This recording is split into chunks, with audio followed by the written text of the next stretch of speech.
Good morning.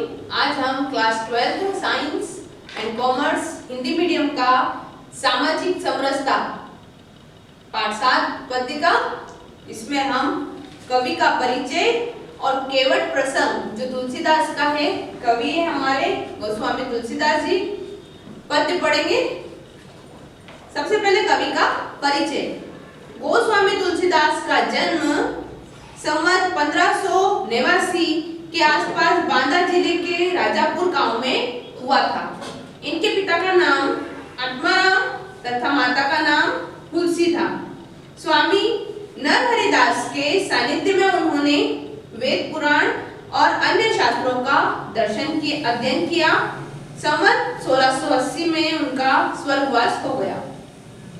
इनकी प्रमुख रचनाएं दोहावली, कवितावली, रामचरितमानस तो एक महाकाव्य है, विनय पत्रिका, रामाज्ञा प्रश्न, हनुमान बाहुक, रामलला नच्चू, पार्वती मंगल, बर्बे रामायण, वैराग्य संदीपनी तथा कृष्ण गीतावली।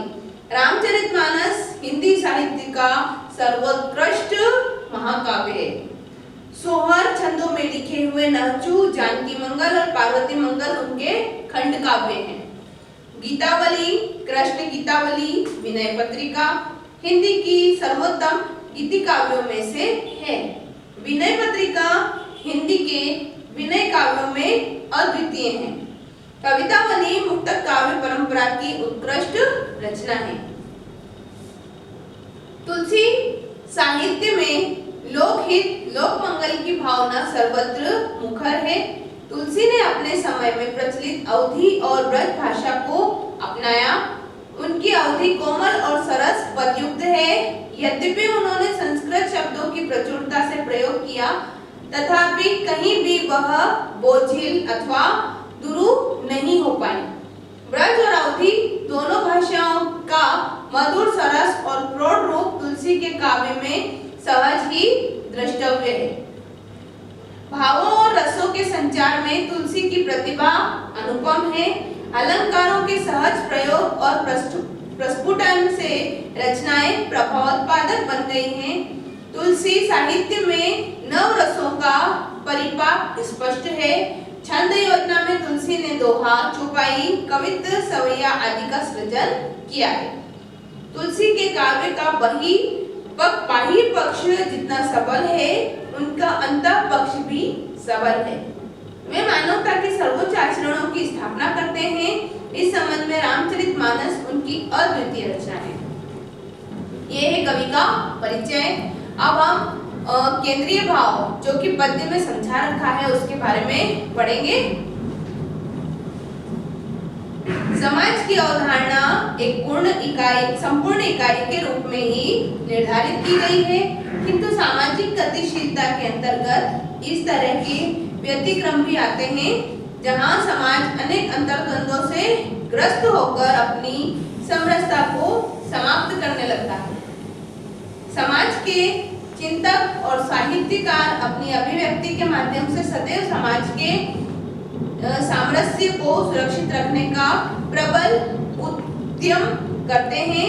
वह समाज जिसमें पारस्परिक प्रेम का विस्तार रहता है, उसमें मानवीय मूल्यों चिरस्थायी और सुदृढ़ होते हैं। जिस समाज में संवेदनशीलता की व्यापकता जितनी अधिक होती है, वह समाज उतना ही उदात्त, सुखी और समृद्ध होता है। हमारा साहित्य इस चिंतन का सदैव पक्षधर रहा है। भक्ति काल के कवियों में सामाजिक समरसता का स्वर पर्याप्त रूप से मुखरित हुआ। इस युग के कवि का कथन था कि हरि को भजे सो हरि का होय। प्राणी मात्र में परमात्मा को अनुभव करने वाला भक्ति साहित्य सामाजिक समरसता का उद्घोषक है। कविवर तुलसीदास ने केवट और राम के प्रसंग में इस तथ्य को संवेदना के स्तर पर उदात्त रूप में प्रकट किया है। अयोध्या के राजपुत्र राम केवट के जिस आत्मीय भाव से भेंट करते हैं, वह एक भावुक दृश्य है। एक तरफ अपनी ही हीनता और दुर्बलता को प्रकट करने वाला केवट है, तो दूसरी ओर समदर्शी और प्राणी मात्र को अपना स्नेह प्रदान करने वाले राम हैं। केवट का भोलापन राम के हृदय को प्रसन्न करता है।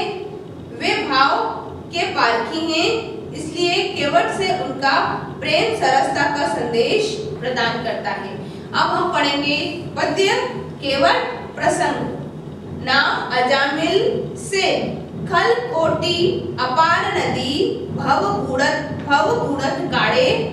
जो सुमिरे गिरि मेलु शिलाखंड होत अजापुर वारिधि बाड़े। तुलसी जहि के पद पंकज ते प्रकटी तटिनी। जो हरे अध गाड़े या प्रभु या सरिता तरी पे काहू मांगत नाव करारे है हाड़े। अब जब कब का प्रसंग है ये, जब राम भगवान को वनवास हो गया था और उनको गंगा नदी पार करने के लिए एक नाव की, एक केवट की जरूरत थी। तो वो उस नदी के किनारे जाकर केवट से पूछते हैं कि आप हमें इस पार से उस पार उतार देंगे। तो ये उस समय का प्रसंग है केवट का। नाम अजामिल से खल कोटि अपार नदी भव बूढ़त काढ़े। अजामिल कौन था? अजामिल एक वो व्यक्ति था जो वन में जाकर पशु पक्षियों को मारता था, उनका संहार करता था। तो नाम अजामिल यहाँ आपकी बुक में भी दे रखा है। अजामिल एक डाकू था। नारद जी के उद्देश्य से उसे स्वयं के द्वारा किए गए पाप कर्मों का बोध हुआ।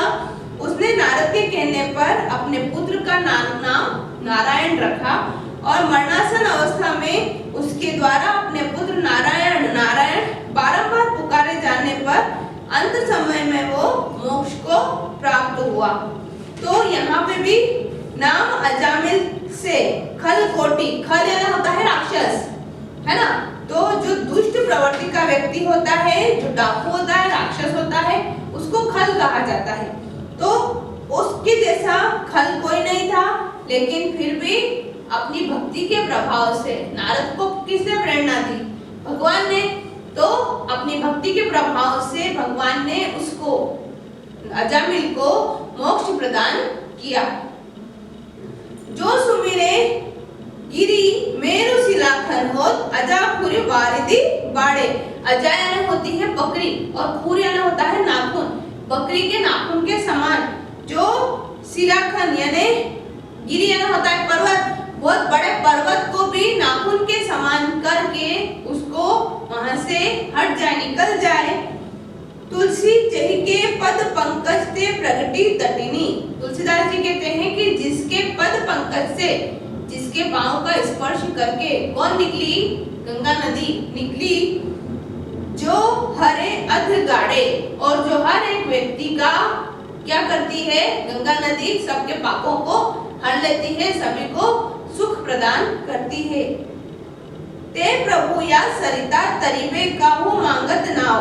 और इतनी बड़ी गंगा नदी जो कि भगवान के पैरों से ही निकली हुई है, वो उस गंगा नदी को पार करने के लिए भगवान को किसकी जरूरत पड़ रही है? एक नाव की और एक केवट की जरूरत पड़ रही है। सेकंड, एही घाट ते थोरिक दूर अहे कटिलो जलू थाह देखाई हो जू। परसे पग धूरी तरे तरनी घरनी घर जो समझाई हो जू। तुलसी अवलंबन और कछु लरिका के ही भांति झियाई जो। मरु मारिये मोही बिना पग धोए हो नाथ न नाव चढ़ाई हो जू। अब केवट क्या कहता है? यही घाट ते थोड़ी दूर, इस घाट के थोड़ी दूर ही आप उसकी पानी की थाह ले लीजिए कि कितना पानी है, इसमें उतरकर आप चले जाइए। परसे पग दूरी तरे धरनी घरनी घर क्यों समझायो। और आपकी जो पग धूली है, पग धूली तरे धरनी, इस पग धूली का तो महाप्रभाव है, बहुत बड़ा प्रभाव है। इस पग धूली का तो इतना प्रभाव है, ये जो आपकी पग की धूली है, घरनी घर क्यों समझाई हो जू। और आपकी जो पग धूली यहाँ पर लग रही है, तुलसी अवलंब न और कछु लरिका के ही भांति जिहाई जू। और वो इतना कहकर अपनी पत्नी को और अपने बच्चों को संदेशा भेजने के लिए भी बुलवा लेते हैं। बरु मारिए मोही बिना पग धोए न नाथ, अब मैं आपके पैरों को बिना धोए इस नाव में आपको नहीं चढ़ने दूंगा। ये हो गए आपके केवट प्रसंग के 2 पद्य। तीसरा पद्य हम अगले नेक्स्ट वीडियो में पढ़ेंगे। ठीक है, ओके, थैंक यू।